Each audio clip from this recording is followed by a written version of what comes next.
What if the reason you're burnt out is just because you don't know when to stop? I think that is probably the case for a lot of us. A lot of people feel like it's never enough, right? They work hard, maybe you're working hard, and you're trying to get ahead, you're doing everything that you can, but you always just feel like it's just not quite enough, right? If you could just do a little bit more, if you could just start some other side project, right? There's always something more that you could do that you feel like is going to make it a little bit better. And the truth is that a lot of times we are chasing something that we don't even need, and really it's sucking the peace out of your life, and it's all because we're chasing the wrong thing.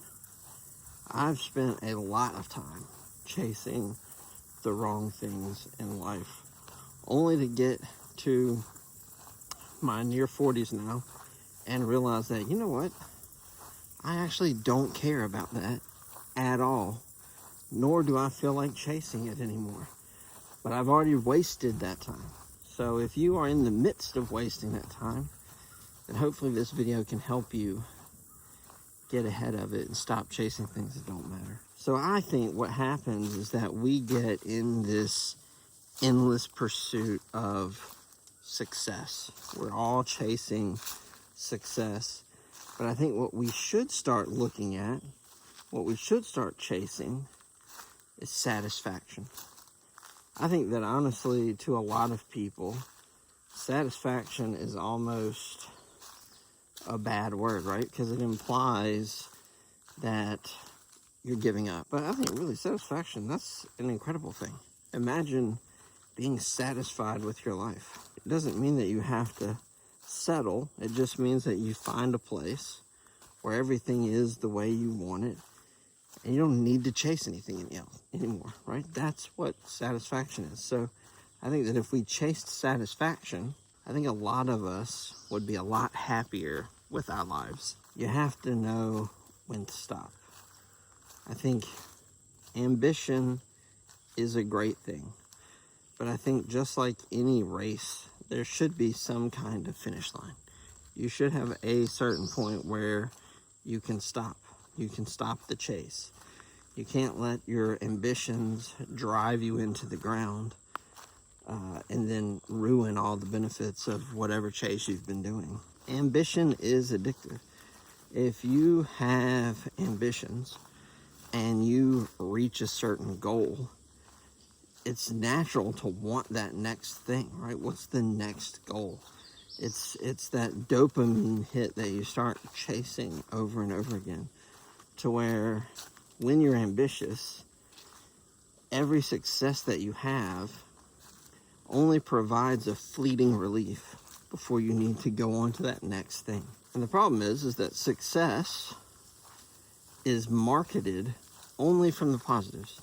No one shows the negative aspects of success, right? We don't have ample interviews of CEOs talking about how they've got no time for their kids, or they missed all their kids' baseball games, or their marriages fell apart, or, you know, the guy who, you know, trained for years and years and years to run an ultra marathon and he completed it. But we don't hear about all the nights that he hated running, or that, you know, things fell apart because he did, or now he's older and his knees are shot, or whatever it is, right? No one ever talks about the negatives of all that success, right? And every success comes with negatives.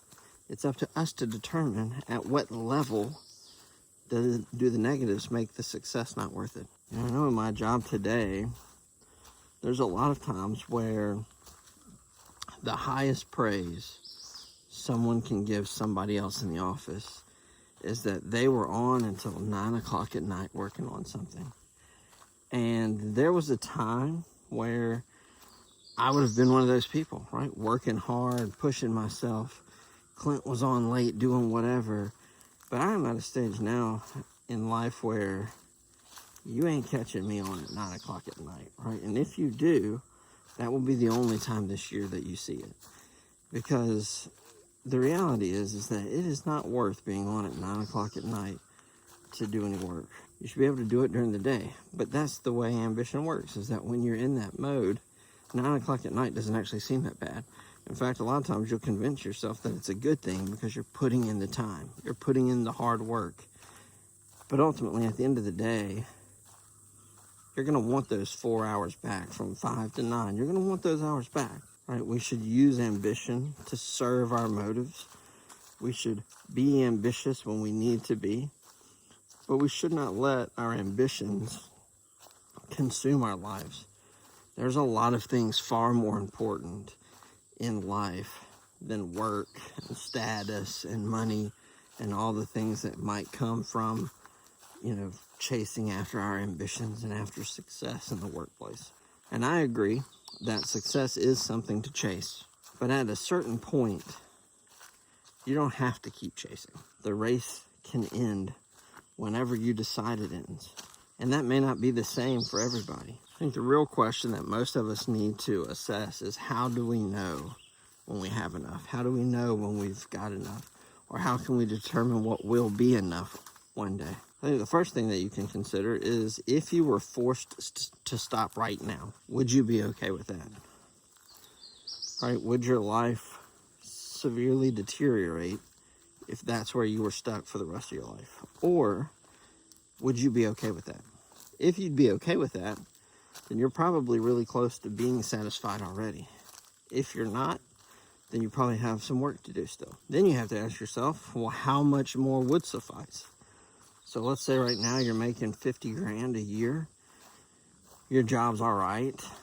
But if everything stopped, you'd be cutting it real tight. You'd have no peace in your life because, money would be tight. You wouldn't be able to do much beyond just go to work and come home and sleep and pay the bills. Then how much more would you need? What are your expenses? How much extra would you need to make to, be satisfied? And of course, the economy is going to have an impact on that. I get that. But, at what level could you be satisfied? The third thing you could ask you is, are the costs outweighing the reward? All right, so I know for me, I realized one day that, I've got 3 little kids. I've got a wife. I've got, all kinds of priorities in life that are way more important than work. But I realized one day that I was spending all of my time and energy at work. So for me, at the time, I thought the costs were worth the reward, right? I'm working hard. I'm getting promotions. I'm getting raises. But then I realized one day, if I had to give up 10 grand to get to watch my kid grow up and learn to walk or potty train or whatever, I would give that up in a second. Now I've been in the career field for a while, so it's easier for me to say that than if you're just starting out. But there's just so many things in life that you're never going to get back. You're never going to get to revisit. And if those things are more important than what you're putting in to get to a certain spot in life that you've chosen, then maybe it's not worth it. Maybe you need to find a different path. Once you've asked yourself all those questions, you just have to figure out, what is enough and what kind of life do you want to live. If you know what kind of life you want to live, it's a lot easier to determine what's enough, right? And then also know that it's going to change, right? When I was younger, I wanted a boat. I wanted to go fishing every weekend. I wanted to do all kinds of things that as I got older, well, those weren't as important anymore.